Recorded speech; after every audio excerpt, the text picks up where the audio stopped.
Pues qué bueno que estés aquí esta mañana, porque vamos a leer juntos y a estudiar juntos la palabra del Señor, porque eso es lo que nos une aquí, ¿verdad, iglesia? Es nuestro amor por el Señor y el entender o el haber entendido que seguir a Jesús no es una religión. Seguir a Jesús es verdaderamente empaparse de la palabra de Dios, vivir la palabra de Dios. Y eso es lo que estamos haciendo en este lugar cada domingo y en todas las actividades que hacemos como iglesia entre semana. El objetivo es solamente eso, agradar con nuestra vida a Dios. ¿Cuántos quieren agradar con su vida a Dios? Todos, ¿verdad? Muy bien. Vamos a leer algunos textos que encontramos en Romanos capítulo 14, capítulo 15, así que busca ese libro, porque vamos a continuar esta mañana. ¿Alguno se acuerda de lo que compartimos el domingo pasado? ¿Sobre qué hablamos? Sobre la vida de tibieza, ¿verdad? Sobre el cristianismo mediocre.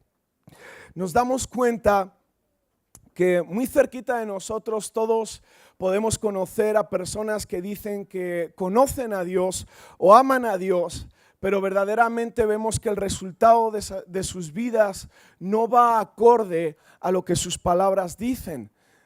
Amamos a Dios, pero sin embargo, pues tenemos la vida loca, nos gusta la fiesta, el pasar límites. Tenemos problemas con el alcohol, o hay problemas con la mentira, o hay problemas con la rebeldía, los celos, la envidia, y nos damos cuenta que muchas veces nuestra vida no va acorde a lo que nosotros decimos que somos. Somos hijos de Dios, somos discípulos del Señor, pero por eso estamos en este lugar, porque la palabra de Dios nos pone luz. Y dice la palabra de Dios que Jesús no vino a condenar el mundo, sino a salvar el mundo. Él es nuestro Dios, Él es nuestro creador, Él es nuestro Padre, y Él sabe, como todos los que somos padres aquí, sabemos cuáles son los defectos de nuestros hijos, ¿verdad? Sabemos con qué están luchando, sabemos con qué tenemos que batallar con ellos, pero os pregunto, ¿algún padre o alguna madre aquí ha dejado de amar a sus hijos porque conocen sus errores? No, todo lo contrario. El amor lo que hace en nosotros es entrar en una vida activa de ayudar a nuestros hijos a cambiar todo aquello que sabemos que tarde o temprano les puede hacer sufrir en la vida, ¿cierto? Así es nuestro Dios con nosotros. Nuestro Dios, que es nuestro Padre, nos ha dejado su palabra. Este libro que durante años y años y años y años, la iglesia, vamos a poner la iglesia en general, para no dar ningún nombre, la iglesia ha tratado de cubrirlo.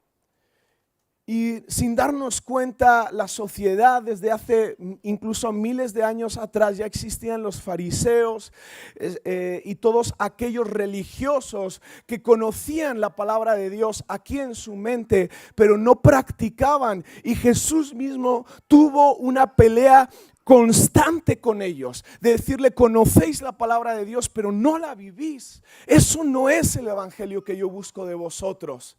Jesús fue muy duro con este tipo de personas que se hacían llamar cristianos, pero que realmente estaban alejados del Señor. Hay un texto en la palabra de Dios que dicen, hay muchos que dicen Señor, Señor, pero yo no les conozco. Hay muchos que dicen yo soy tuyo, pero Dios está diciendo, ¿tú quién eres? ¿Sabéis qué es lo que nos hace estar cerca de nuestro Padre? ¿Sabéis lo que es, hermanos? Lo que hace sencillamente vivir una vida no perfecta, pero sí consagrada a Él, entender su palabra, leer su palabra, vivir en obediencia a su palabra y estar cerca de la presencia de Dios. Y en esta mañana me gustaría compartir, siguiendo un poco el tema del domingo pasado, sobre una vida light, sobre un evangelio mediocre. Me gustaría que viésemos este domingo algunos de los puntos que nos ayudarán a salir de esa forma de vida, o a sencillamente cuidarnos para no entrar en esa forma de vida mediocre. ¿Estáis conmigo? Amén. Ok, vamos con el primer punto, que lo encontramos en Romanos 14. Y vamos a leer el versículo 1.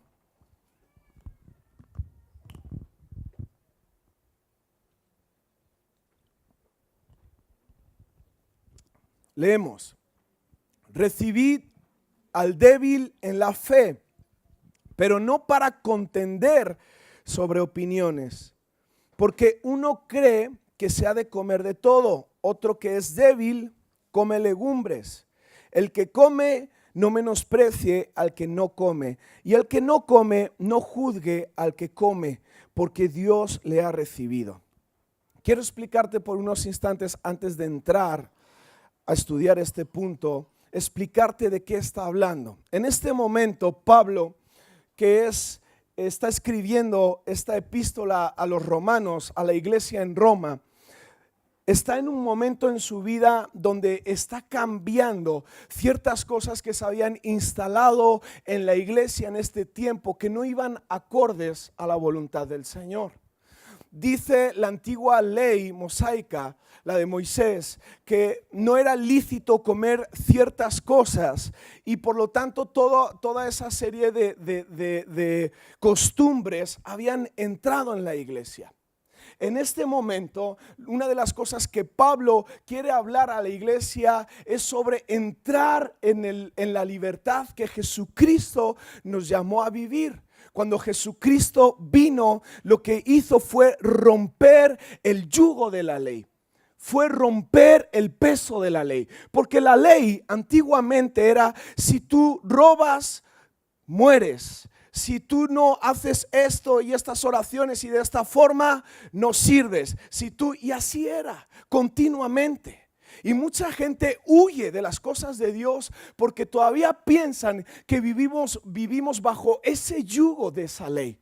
Pero sin embargo la palabra de Dios dice: mi yugo es fácil y ligera es mi carga. Jesucristo, una de las cosas que vino a hacer es a romper el yugo que muchas veces se mete en la iglesia, lo que llamamos el espíritu religioso.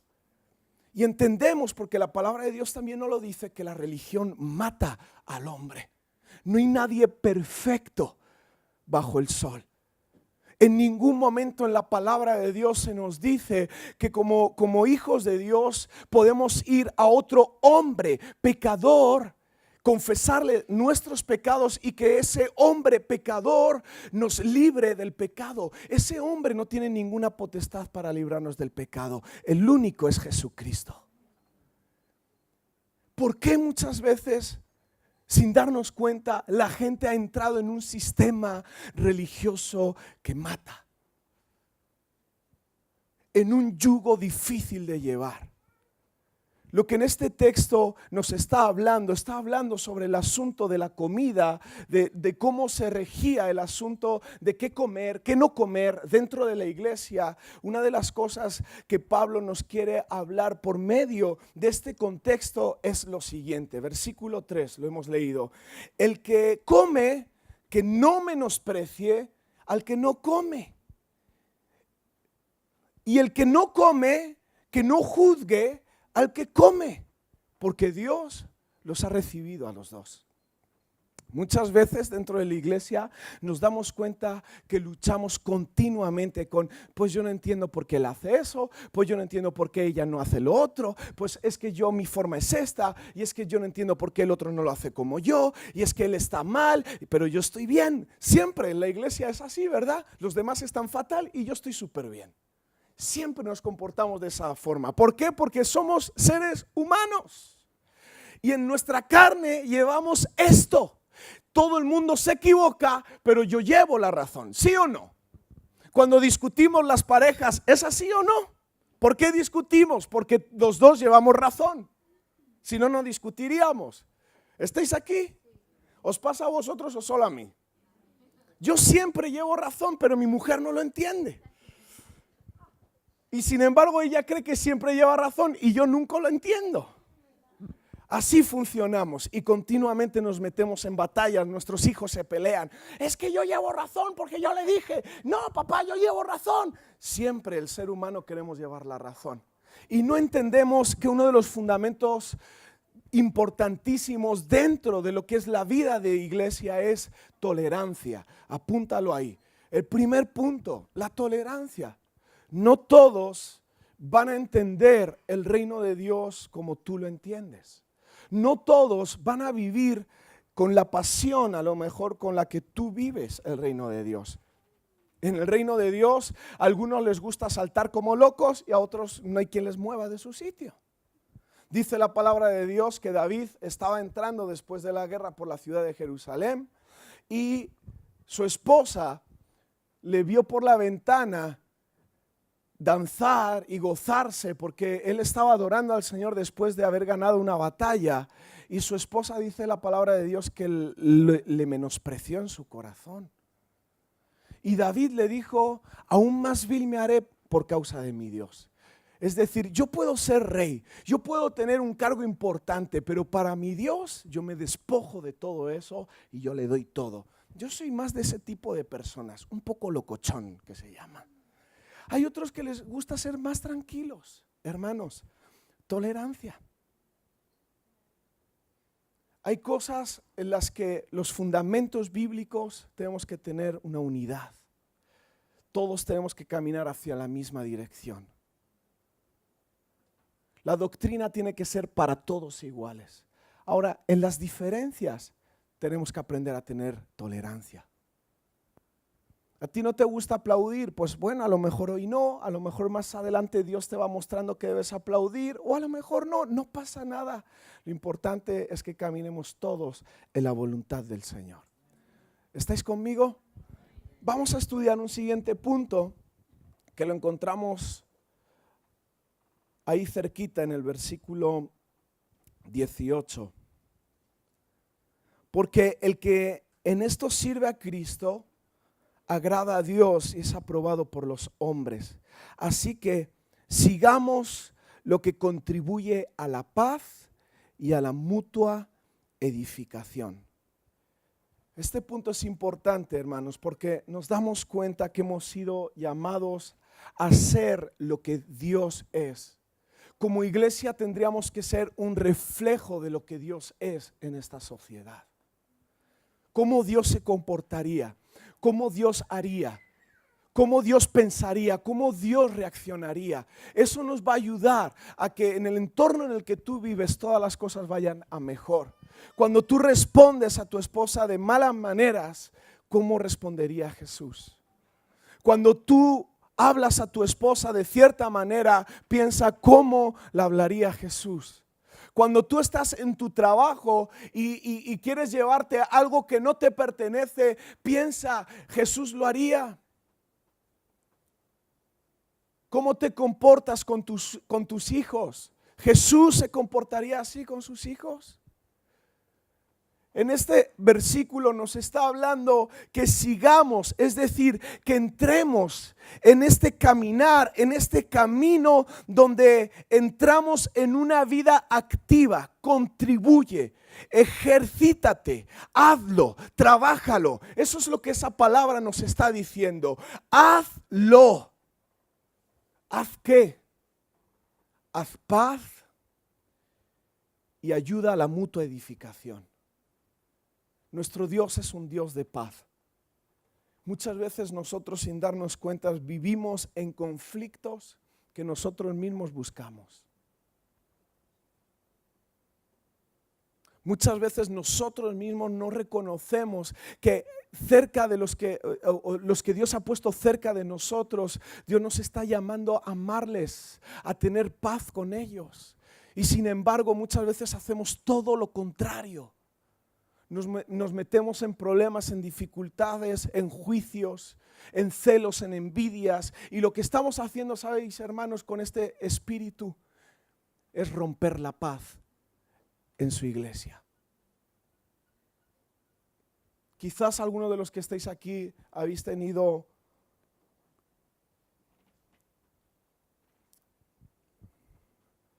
esa dificultad de tener quizás un familiar en la familia cercana donde continuamente es una persona violenta o ha sido alcohólico o alcohólica. Imagínate, si no lo has vivido, piensa en alguien que esté cerca de ti. ¿Lo visualizáis? Qué difícil es vivir en paz, ¿verdad? Cuando esto ocurre. En el reino de Dios nos pasa igual, hermanos. Dice la palabra de Dios, deja de mirar a los demás y examínate a ti mismo. Mírate a ti mismo, hermano y hermana. Examinémonos a nosotros mismos si estamos involucrándonos, activándonos, trabajando por la paz de la iglesia o sin embargo estamos haciendo todo lo contrario. Si rompemos la paz en la casa del Señor, ¿cómo vamos a transmitir paz ahí fuera? En una sociedad donde cada vez hay más divorcios, dificultades, hijos que se van a las drogas, al alcohol, etcétera, etcétera. Este mundo necesita paz. ¿Quién le va a dar paz, iglesia? ¿Quién les va a hablar de la paz? Necesitamos vivir en paz. Y dice la segunda parte de ese versículo, a la mutua edificación. Dios nos está llamando que sigamos y que contribuyamos a una mutua edificación. ¿Sabes lo que significa eso? Vente, Misael. Imagínate, Misael es un niño envidioso, celoso y siempre va envidiando a todo el mundo y todo el mundo le cae mal. ¿Cuál sería mi actitud correcta para poder ayudarle? Le pego una patada, mejor lo sacamos y así se acabó el problema, ¿verdad? Así es como muchas veces arreglamos las cosas, desgraciadamente. Tomamos el camino rápido, tomamos el camino más fácil, pero realmente no es lo que Dios nos pide. Si Jesucristo hubiese hecho eso con nosotros, ni tú ni yo tendríamos acceso a una vida eterna, porque somos insoportables, empezando por mí. ¿Cuántas veces Dios no me ha perdonado y me sigue perdonando? ¿Cuántas veces no estoy fracasando por cosas en mi vida? ¿Cuántas veces no he caído en cosas que no debo caer? Y Dios me sigue perdonando, me sigue amando, me sigue restaurando, me sigue levantando y me sigue impulsando. Lo que este texto nos está hablando es sobre una edificación mutua. Es decir, Misael, no está bien que seas envidioso. La envidia te va a pudrir. La envidia te va a alejar de Dios. Y Misael, y tú no tienes que ser tan que, no digas verdades, hijo, todos van a saber. Tú no seas tan que, no se te ocurre nada. Más te vale que no se te ocurra nada. Pero así es como debemos actuar como iglesia, hermanos. Somos todos diferentes. Todos somos diferentes. Y todos vamos a ser siempre diferentes. Pero Dios nos ha llamado a estar juntos, a estar unidos. Y si no aprendemos a transmitir y a vivir paz, si no aprendemos a transmitir y a vivir en una mutua edificación, fíjate, este texto no está hablando del que tú te restaures, del que tú te llenes, del que tú te alimentes. Este texto está hablando de que tú alimentes, de que tú ames, de que tú cuides, de que tú ores por. De eso está hablando ese texto. Pero nosotros muchas veces estamos enfocados en nuestro ombliguito y yo, y cómo me hacen sufrir, y mira lo que pasa, y mira lo que tal. Dios no te está pidiendo eso. Más bienaventurado es dar que recibir. Pero la iglesia tiene que aprender que no podemos estar continuamente en un recibir. No venimos aquí solamente para recibir de Dios. Lléname, Señor, lléname de tu gracia, lléname de tu amor, lléname de tu gozo. Yo me quiero ir tocado aquí. Venimos el domingo, nos metemos la inyección de Dios y esperamos que nos dure toda la semana. El evangelio no se trata de eso, hermanos. El evangelio se trata de dar y de dar y de dar y de dar. El evangelio se trata de ponerme yo en la cruz y decir, yo no lo merezco, pero lo hago por vosotros porque os amo. ¿Estamos viviendo así, iglesia? Realmente vivimos cada día pensando que yo no estoy en este lugar para mí, sino que estoy para dar, estoy para ofrecer. Punto número 2, contribuyamos a la paz y a la edificación de los demás. Muy sencillo, ¿verdad? Y esto nos lleva hasta el punto número 3, capítulo 15. Así que los que somos fuertes debemos soportar las flaquezas de los débiles y no agradarnos a nosotros mismos. Otra vez un versículo que da fundamento a lo que acabamos de hablar. esto huele a religión. Yo estoy bien, yo conozco mucho de Dios, yo tengo mucha palabra, pero yo no ayudo a nadie. Nos agradamos a nosotros mismos con mi orgullo de a mí qué me van a enseñar, qué me van a decir, qué me van a enseñar de nuevo. Mucho cuidado, hermanos.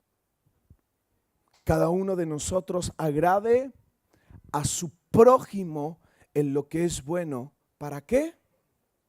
¿Qué pone ese texto? ¿Estáis conmigo? Capítulo 15, versículo 2. Vamos a leerlo. Cada uno de nosotros agrade a su prójimo en lo que es bueno para edificarle. Porque ni aun Cristo se agradó de sí mismo, antes bien como está escrito, los vituperios de los que te vituperaban cayeron sobre mí. Qué tremendo texto. Este texto nos está hablando de la verdadera esencia del amor. ¿Por qué no creemos en el divorcio los hijos de Dios? Porque entendemos este texto. ¿Por qué no creemos en la separación los que somos hijos de Dios? Porque creemos en este texto. Porque entendemos que este texto nos está hablando que los vituperios de aquellos que me están vituperando, que caigan sobre mí. Los vituperios de mi esposa que me está continuamente vituperando, que caigan sobre mí. Y viceversa. Que todas las cosas de que Fabio no funciona, que en todas las cosas donde Fabio todavía no tiene una madurez, que sigue verdecito, pues que se aguante y me ame. Así funciona el matrimonio. Así funciona. Muchas veces tomamos de nuevo la dirección más fácil o el atajo. Mejor me voy con otra y ya que me cambio, me la busco más jovencita. Pero seguro que la otra va a ser mi amor verdadero. No va a tener ningún mal. Va a ser perfecta. A esta sí que por las mañanas ni le huele el aliento. Te equivocas, le va a oler el aliento igual. ¿Entendéis lo que quiero deciros, iglesia? Es importante que cojamos las dificultades de nuestros hermanos y que digamos, ponlo sobre mí. Que llevemos la carga juntos. Que podamos seguir adelante juntos. Termino ese texto para llegar al siguiente punto. Versículo 4, porque las cosas que se escribieron antes para nuestra enseñanza se escribieron, a fin de que por la paciencia y la consolación de las Escrituras tengamos esperanza. Punto número 3, paciencia y consolación. ¿Sabes hacia dónde nos lleva estas dos llaves? Nos llevan a abrir una puerta que encontramos en el versículo 5 y 6. El Dios de la paciencia y de la consolación os dé entre vosotros un mismo sentir, según Cristo Jesús, para que unánimes a una voz glorifiquéis a Dios y Padre de nuestro Señor Jesucristo. La paciencia y la consolación abre dos puertas que nos llevan a que tengamos un mismo sentir y a que vivamos en unidad. No es lo mismo. Podemos estar unidos, pero no con un mismo sentir. Podemos tener un mismo sentir, pero no estar unidos. ¿De qué estás hablando, Fabio? Déjame explicártelo. Yo puedo estar unido en matrimonio con mi esposa, pero tener un diferente sentir de la vida. Y en ese diferente sentir vemos las cosas de una diferente manera. Y cada uno camina su vida como le da la gana porque tiene un sentir diferente en la vida. Esto ocurre mucho a aquellos que se casan, un cristiano con un no cristiano. Cuando tú te unes a un no cristiano, a un no creyente en Jesucristo como Señor y Salvador, a una persona que no sigue los mandamientos del Señor, ¿sabes lo que está ocurriendo continuamente? Un diferente sentir. Puedes estar unido a esa persona, pero no tenéis un mismo sentir. Y por lo tanto, nunca va a haber ni paciencia ni consolación en tu forma de vivir.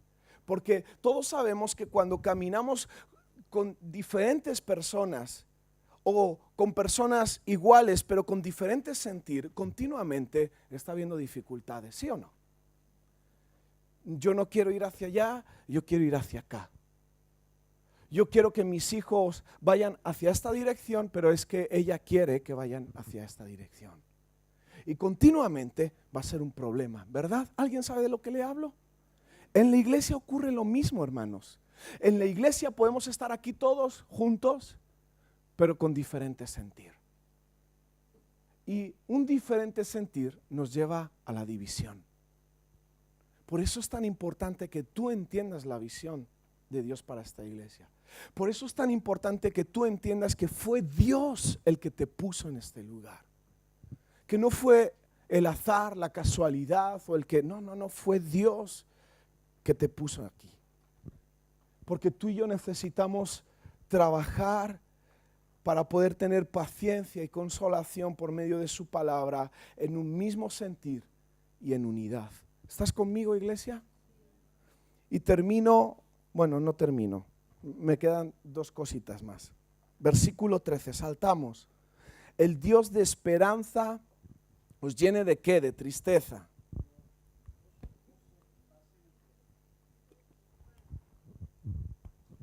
¿Cómo es posible que yo pueda decir que tengo un Dios de gozo si me paso la vida amargado? Muchos hermanos que tú les das la jeta al hermano. ¿Te fue bien la semana? Qué gozo, ¿no? Estar en el Señor.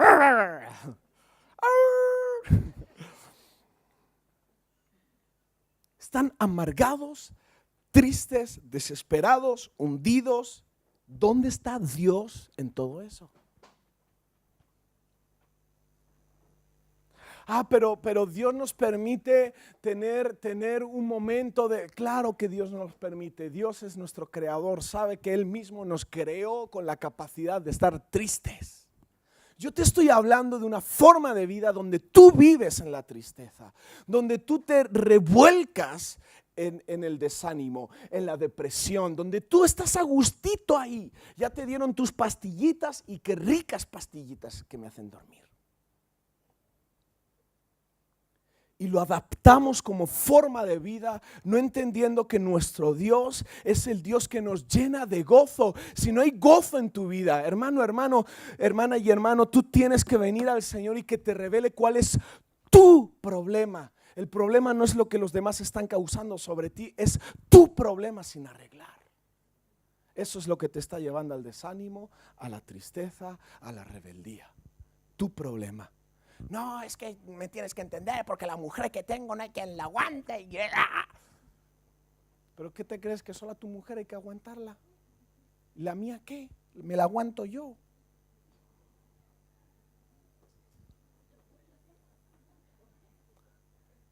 ¿Alguien me podrá regalar un plato para comerlo?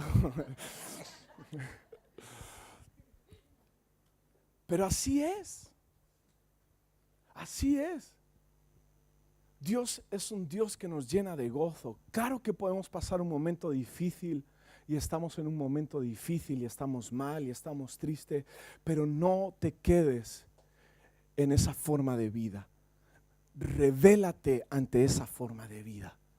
Llega el momento donde tienes que decir basta, se acabó, porque Él es nuestro Dios. El Dios de esperanza que nos llena de gozo, versículo 13, y paz en el creer. ¿Para qué? Para que yo abunde en la esperanza por el poder del Espíritu Santo. Para que yo pueda abundar en esa vida de decir lo que viene por delante es mejor que lo que estaba atrás. Vivir continuamente despertándome cada día y decir qué pasará mañana con el Señor. Esperar y ver qué es lo que Dios hará con mis hijos. Yo lo quiero ver. Vivir en esperanza. Un hijo de Dios vive en una continua esperanza. Como iglesia tenemos que vivir en una continua esperanza. ¿Qué es lo que Dios hará de nosotros? ¿Cuántos seremos cuando vayamos más adelante? La iglesia que Dios nos dará. ¿Cuántos salvaremos? ¿Cuántos sanarán? ¿Cuántos irán con el Señor? Esa es nuestra esperanza, iglesia. Pero no podemos vivir en la esperanza si no vivimos en el gozo. Es imposible. El gozo es un estado de vida, es vivir y decidir vivir en el gozo. ¿Y sabes quién es la fuente del gozo? El Señor. Deja de poner excusas, deja de decir que los culpables son los demás, que no te tratan bien, que es que me han hecho esto, lo otro. Basta ya, ven a la fuente. Él es Jesucristo, el que en la cruz transmitió el gozo y por medio del gozo la esperanza. Basta ya de ver una iglesia que no sabe dónde va. ¿Y qué va a pasar? Ha perdido la ilusión. Dios me llamó, pero aquí me quedo sentado sin hacer nada porque perdí la esperanza. Estás mal, hermano. Y te lo digo con amor para que vengas al Señor. Él es el que te va a llenar de gozo. Si tú esperas que los demás provoquen el gozo en ti y la esperanza en ti, malas noticias, no lo harán. No lo harán. Esto fue algo que tuve que aprender, entender de parte de Dios. No es un puesto lo que te da esperanza y gozo. Te lo digo yo. Esta semana he querido abandonar todos los días. A veces se pone duras las cosas. Ay, pastor, ¿cómo dices eso en público? Claro que sí. Que se me pase por aquí, dejar el pastorado, así de veces. ¿Qué piensas? Soy un hombre. La vida es dura. Pero ¿sabes lo que hace que yo continúe cada día enamorado y apasionado por lo que Dios me llamó? Su gozo. ¿Y por qué viene gozo a mi vida? Porque tengo esperanza en lo que vendrá. No hay más. No es mi mujer que venga, no, eso vale un tiempo, pero al final todos sabemos, seamos sinceros, no es tu mujer la que te empuja, ni tu esposo, porque a veces tu esposo y tu esposa van a estar igual de mal que tú y necesitan de Dios igual.